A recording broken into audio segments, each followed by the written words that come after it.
لكن لنا فيه ظن لا يخيبنا، حاشاه أن ترجع الأيدي بلا نعم.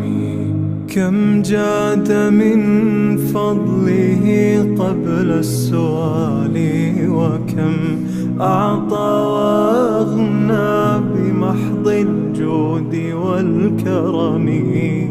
الله يعلم ما نشكو من الألم،